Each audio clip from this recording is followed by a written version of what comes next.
Hello, welcome back to the Silk Selection. I'm here with Saeed, owner of the West Side Pharmacy here on the Upper West Side of New York. And Saeed knew John Lennon. I did. John was a regular customer here. Yes, since the 70s, 73, 74, yes. So that's when you first met him. He started coming in Yes. as a customer. Yes. Did he come in a lot? Was he often very ill, John Lennon? Did he have a lot of ailments? He's a charmer. He used to come and buy a lot of things, front items, shaving, cream, lotions, glasses, and we talk about politics and religion. And that time he had a trouble with immigration because he was opposing the war in Vietnam, and we used to talk about that war a lot. Yes, his comments got him into quite a lot of trouble, didn't it, with immigration?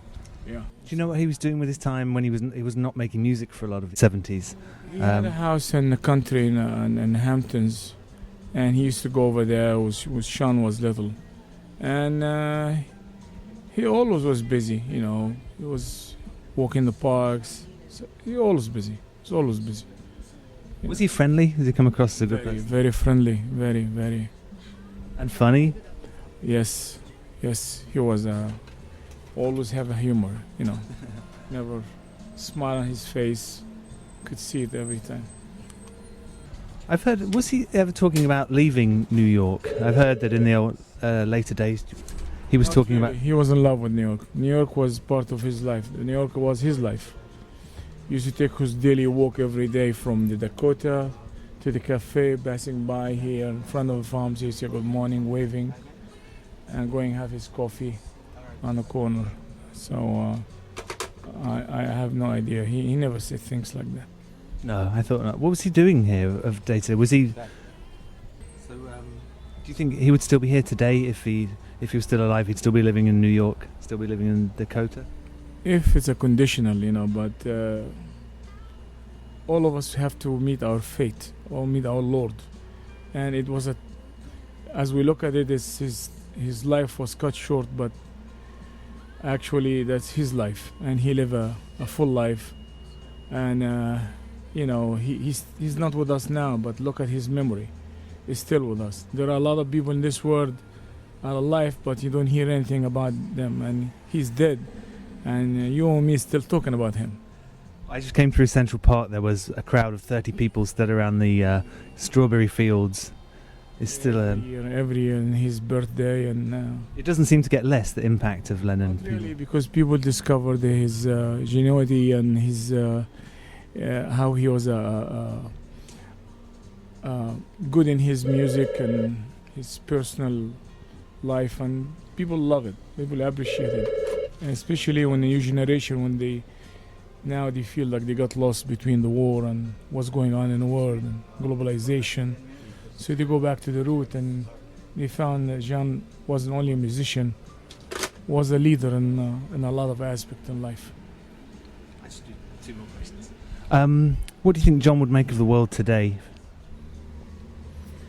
Well, who would be a pillar of peacemakers? I could be seeing him helping United Nations, going to Africa, try to solve the Middle East with problems, Arab-Israeli, being involved with Bono and also probably Angelina or going to Mr. Bill Clinton, helping AIDS and poverty in Africa. He will be doing something. He won't be sitting just enjoying his bank account.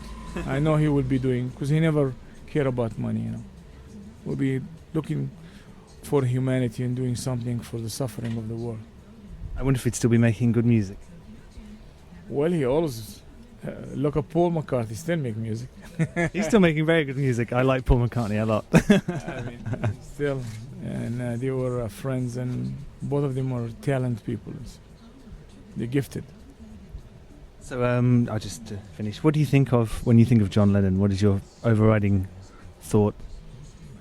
Well, it's we miss him a lot, and he was a wonderful human being, and like everybody else, he had a mission, and I just cut short, and he finished.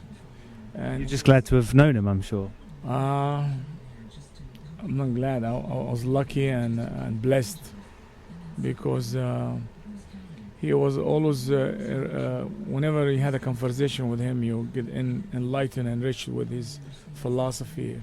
And he didn't talk only about music, because I'm not that great about music, but he talked about religion, philosophy, politics, and he seemed to know a lot of Buddhism, a lot of Islam, Christianity, Judaism. He really knew a lot, and he was a very nice guy, and just always, friendly, and we just miss him and pray for his family. I mean, that's all. Miss Yoko, and she's a wonderful lady. She's still until now with us, and she has the account here. And She has so much energy for her age. well, I think when you have this spiritual thing inside you, as a great driving force. Well, thank you, Saeed. That's very good. Thanks a lot. I wish you